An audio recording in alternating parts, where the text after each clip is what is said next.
Mga kababayan, kamusta po? Si Kamanong po, nagbabalik na naman po muli sa inyo para po magkomento dito po sa Tambayang Makabayan. Magandang umaga po muna sa inyo, tanghali, hapon, gabi at madaling araw po sa ating lahat. Sana po nasa maayos po tayong kalagayan, mga kababayan. Ito po mga tambay, pakinggan po natin, nag-report po si BBM. Nag-report po si BBM na tinatawag pong bongit at bangag ng kanyang kapatid na si Senadora Amy Marcos. Paniniwalaan po ba natin mga tambay ang mga report ng kanyang pag-iimbestiga sa manumalyang korupsyon na mahigit 3 taon? Mga kabayan, kapani-paniwala po ba samantalang siya po ang itinuturo na napakalaki po na kinikita sa korupsyon, mga kababayan? Pero siya rin po ang magre-report sa atin. Pero siya rin po ang itinuturo ni Saldico, mga tambay. Pero si Saldico po ay pakakasuhan naman niya, mga kabayan. Ang tanong, yung sarili kaya niya, hindi kaya kasama sa kakasuhan? Tanong lang po yan, mga kabayan. Pakinggan po natin.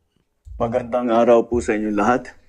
Ito po ay isa pang report na aking ginagawa upang malaman ng taong bayan kung ano na ang nangyayari tungkol sa mga flood control na kaso na naging iskandalo.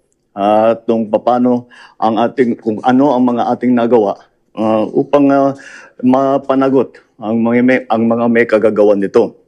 Kaya nais kong i-report na ang ombudsman nagpormal nang naghain ng kaso laban kina Saldico at iba pang 17 individual batay sa mga ebidensyang iniakyat ng ICI at saka ng DPWH. Hindi po ito haka-haka, hindi po ito kwento. Ito po ay tunay na ebidensya. At ito po, para hindi ko na babasahin, pero makikita naman ninyo sa phone ninyo, ito yung listahan ng may arrest warrant na. At ang susunod na hakbang, ay wala nang paligoy-ligoy pa, ang ating mga otoridad ay siyempre papatupad na nila itong mga arrest warrant na ito. Aarestuhin na sila, ihaharap sa korte at pananagutin sa batas. Walang special na pagtrato, walang sinasanto. Ako ang nagsimula nitong lahat. Ako ang magtatapos. Kaya't asahan po ninyo na wala pong tigil itong aming ginagawa. At kahit na parang napakatagal ang dumaan na panahon, ako'y nagpapasalamat sa pasensya ng ating mga kababayan. Ngunit nagbunga na ng resulta ang mga pasensya ninyo. Maraming salamat po. Magandang araw po sa inyo. Ayan, nagbunga na raw po ang mga presensya daw po. At syempre po, nagbunga raw po kahit daw po tayo ay naiinip, mga katambay. Ibang klase, mga tambay. Pero wala po ang pangalan niya, mga tambay. Hindi po siya kasama sa manumalyang korupsyon, mga kababayan. Hindi po siya kasama. At syempre po, hindi rin po kasama ang kanyang pinsan. Hindi pwede. Kasi po, magmula po nung pumasok ang Binagawang Pilipinas, mga kababayan, tanging sila lang po magpinsan ang napakatino na politiko at lingkod bayan sa ating bansa. Sila lang po, mga kababayan. Pero lahat po halos ng mga naging kaalyado niya at kaalyado niya ay mga magnanakaw. Pero po siya po ang pumipirma ng budget. Hindi po siya pwedeng akusahan na siya po'y kasama sa korupsyon. Pero siya po pumipirma, mga bayan. Siya po pumipirma eh. Diyan ka po magtataka sa gobyernong ito, mga tambay. Ibang klase. Yung may accountability, hindi pwede idamay. Ibang klase. Yung pumipirma ng budget na napakaraming ginagawang anomalya, mga kabayan, sa pondo ng bayan, lalong-lalo sa GAA, pagka pipirmahan niya na, mga kabayan. Pero, pagka pumutok po ang issue ng korupsyon, exempted siya. Iba po ang kailangan imbestigahan. Unbelievable. At nagre-report pa. Yung mismo itinuturo na hinahatiran ng mali-malitang pera, mga tambay, kasama ang kanyang pinsan at pinatotohanan ni Saldico. Si Saldico po ang nakademanda at kinasuhan. Pero yung tumatanggap po ng mali-malita na pera mga kabayan, absuelto. Pakinggan po natin ulit si Congressman na Erese, mga tambay. Pakinggan po natin si Erese kung ano po ang ginagawa po nila sa pera ng taong bayan. Magmula po noong 2023 hanggang 2025. Pero wala pong investigasyon dyan ang ICI. Ito po. Pakinggan po natin ulit si Congressman Erese. But President BBM, you have to come clean. You have to explain it well to the people. Ikaw ang nagsimula ng investigasyon na ito, pero di mo sinasagot kung bakit hinayaan mo na sa laulain ng Kongreso ang 2023, 2024 at 2025 GAA. Noong 2023, some 300 billion were inserted and diverted by Congress. Di ka kumibo. Pati na ang gabinete mo, hindi kumibo. 2024, more than 500 billion were inserted and appropriations were diverted. Hindi ka pa rin kumibo. Ang gabinete mo, hindi rin kumibo. 2025 GAA, 473 billion were inserted and appropriations were diverted. Di ka pa rin kumibo, maliban sa 29 billion na binito sa dahilang mas lumaki na ang pondo ng DPWH kaysa DepEd, which will make this 2025 GAA unconstitutional. Parang imposible na hindi mo alam ito, Pangulong BBM. Nakita niyo po, imposible. Imposible na hindi ka kasama sa korupsyon, Mr. President. Ayon po yan kay Representative Edgar Erese. Ngayon, magre-report ka sa taong bayan na ikaw ang nagsimula.